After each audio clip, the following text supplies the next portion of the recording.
Bonjour à tous, heureux de vous retrouver sur le plateau de Paris Turf TV pour notre émission quotidienne reçue 5 sur 5. Aujourd'hui, je reçois à mes côtés Mathieu Mortagne. Bonjour Mathieu. Bonjour Alex, bonjour à tous. Donc Mathieu, ce mercredi, nous irons à Laval pour le Grand Prix du Conseil Général de la Mayenne. Une épreuve réservée à des 5 à 10 ans. Il y aura 3 poteaux de départ sur les 2850 mètres, 8 chevaux devant, 8 au 25 mètres et 2 au 50 mètres. Mathieu, c'est vrai qu'à la sortie du meeting d'hiver, on attendait souvent cette épreuve qui réunissait souvent un très beau plateau. Cette année, moi, je suis un peu déçu. Je ne sais pas si c'est votre cas. Il n'y a pas que vous, moi aussi. Ça reste le Grand Prix du Conseil Général de la Mayenne, donc d'habitude, c'est une course quand même assez prisée, quoi. Et là, on se rend compte que il n'y a pas beaucoup de gens motivés au départ de la course, donc on a fait un prono. Il y a quelques bases qui sortent tout de suite à la lecture des partants. Après, pour faire un prono de 8 chevaux, c'est un petit peu compliqué parce qu'entre les chevaux qui rentrent, les chevaux qui sont passés de forme ou qui n'ont même pas le niveau, on peut s'attendre à, peut-être pas pour les 2-3 premières places, mais pour la 4 ou 5e place, on peut avoir des surprises.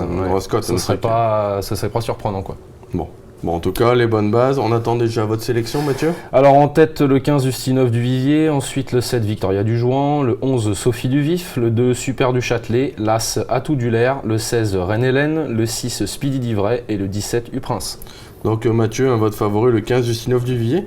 Au départ, c'est vrai qu'il a eu un peu de mal à s'adapter apparemment chez Sébastien Garato et en dernier lieu, enfin, il s'est imposé à la manière de faux. Ouais, il a fait un drôle de truc l'autre jour, il rendait 25 mètres, 2850 mètres grande piste, il est venu, il a eu un petit peu de mal à prendre la tête, mais une fois qu'il était devant, qu'il a pu contrôler la course à sa guise et il est reparti en cheval de classe qu'il est, quoi. Il était un petit peu au-dessus de la mêlée au papier.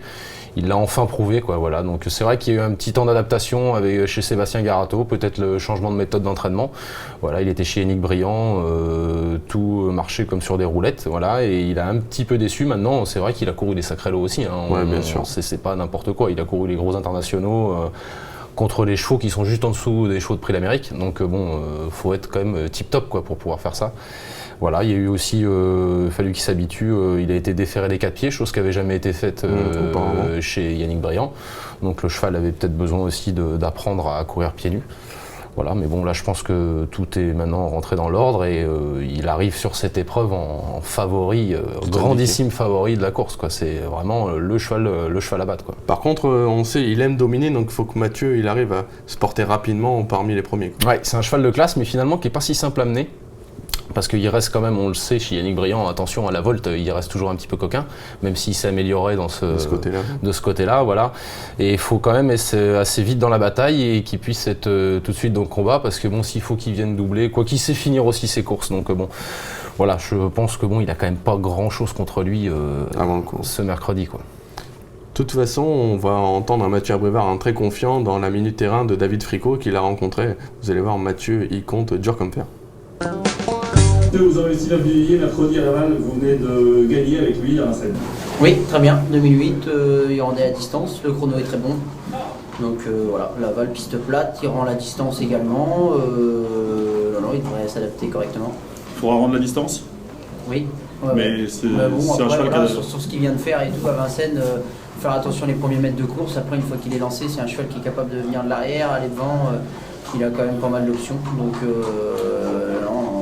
quand on fait le papier, ça reste une toute première chance. Toute première chance, on est tous d'accord, on fonce. Ouais, on fonce, oui, c'est logique. Vous lui opposez le 7 Victoria du Jouan qui s'annonce comme sa principale rivale avant le coup. Voilà, c'est la deuxième base de la course à la lecture des partants. Elle part en tête à la limite du recul. C'est une jument qui a montré sa qualité cet hiver. Voilà, elle a gagné un gros quintet. Après il y a eu un petit peu, elle a couru des courses pas toutes simples. Elle a été en deuxième à l'Autostar. C'est une jument. Faut être un petit peu inspiré aussi parce qu'il faut être un petit peu pas trop loin non plus, il faut venir quand il faut, mais après là c'est une jument qui a montré de la classe quand même, voilà. Donc là en tête à Laval, William Bijon normalement. Il sera à domicile. Il sera à domicile, c'est l'opposition directe à Justinov du Vivier, c'est une jument qui est normalement assez pratique, donc elle doit être dans les 3 premiers. Le 11, Sophie Duvif, vous la rachetez, vous la placez en 3e position, elle reste sur un échec à Cagnes. Oui, mais on en revient toujours à ce que je vous disais au début de l'émission, c'est que voilà, quand à la lecture des partants, Sophie Duvif, déférer des 4 pieds, c'est une très bonne chance par rapport à l'opposition. Voilà, la jument en dernier lieu à Cagnes, elle était très en vue, dans un quintet où elle était à poteau égal avec des adversaires qui étaient moins riches qu'elle. La jument est partie à faux, elle s'est montrée fautive. Maintenant, je lui en tiens pas rigueur, elle avait quand même prouvé sa forme tout l'hiver, donc elle rend certes la distance, mais c'est une très bonne finisseuse. Donc voilà, donc je pense que la piste de Laval va pas la déranger. Si elle commet pas de bêtises au départ, elle doit être dans le quintet. Et puis le fait qu'elle soit déférée, finalement, ils sont pas beaucoup allés dans cette épreuve, ça voilà, nous incite à la retenir. C'est ça, c'est qu'il y en a beaucoup qui ont laissé les chaussures et que Émeric Thomas, lui, par contre, il défère, quoi. Il n'est pas là pour le tourisme, donc je pense qu'on peut compter sur elle. Le numéro 2, Super du Châtelet, lui, n'a qu'une course de rentrée dans les jambes. Il a déjà bien fait Laval, par contre. Oui, il a bien fait Laval, il a fait un bel automne, le cheval. J'ai eu François Lemoine ce matin, ils n'avaient pas prévu de courir cette course-là, et puis il a rappelé Patrick Théry pour lui dire mais on va rattraper le forfait parce qu'il s'est rendu compte, tout comme nous, qu'il n'y a pas beaucoup de monde qui était très motivé dans cette course. Donc finalement il court ça, le cheval vient de faire une rentrée, il est quand même déjà bien avancé, il a besoin d'un peu de gain pour le qualifier pour de futurs engagements. Donc je pense qu'il va faire sa course et du coup en tête c'est un cheval qui est capable d'aller devant, qui est un cheval de tenue. Voilà, on l'avait vu gagner un quintet à Cabourg, il marchait à 14-9, donc s'il répète cette valeur-là, il a tout à fait le droit de jouer un très bon rôle là-dedans. Et enfin, vous placez le petit poussé de l'épreuve, l'As Atout du Lair. C'est vrai que c'est un peu l'X de la course parce que c'est cheval de classe, il rentre, il est ferré. Ouais, c'est un coup de poker. Maintenant, il fait partie de la génération dorée des A, donc voilà, c'est un Francan. Donc on sait que Francan n'est pas le genre de gars à dormir au travail, voilà, donc c'est une grosse rentrée quand même, faut pas l'oublier. Maintenant c'est un cheval qui court bien frais, il avait fait une rentrée après 3 mois à Vincennes sur un 2007 Grande Piste où il était 3e, il courait très bien. On le préfère déferrer des 4 pieds, donc je pense que là il va être ferré léger d'après ce qu'il nous a dit. Il était quand même confiant, on l'a eu au téléphone aussi ce matin, il a dit si on me laisse faire, je vais essayer d'aller devant. Bon, il dit que ce sera compliqué peut-être de gagner parce que le cheval peut manquer d'un parcours, c'est normal. Mais il est confiant quand même pour bien faire.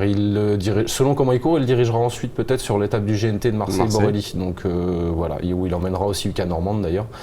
Et voilà, donc il aimerait bien prendre un peu de gain. Ouais, du coup, il faut peut-être qu'il prenne des gains pour courir à Marseille. Il faudrait qu'il prenne des gains. S'il venait être dans les 3 ou 4 premiers, ça le rapprocherait un petit peu du plafond. Et donc du coup, ça l'arrangerait pour pouvoir courir à Marseille. Donc on va s'en méfier, quoi. Bon, en tout cas, ça c'est une très bonne information que Mathieu nous dit. Si Atout du Lair veut courir le GNT à Marseille, il faut qu'il prenne un peu d'argent, donc il pourrait courir de façon offensive. C'est possible. Si on le laisse faire, il ne va pas s'en priver d'aller devant. Mathieu, merci beaucoup en tout cas pour cette analyse. On se retrouve à très bientôt sur ce plateau, dès le Quintet 5-5 de jeudi. Ce sera cette fois du galop. Mathieu, merci beaucoup. On vous souhaite de bons jeux à tous. Bon jeu à tous, au revoir. Au revoir.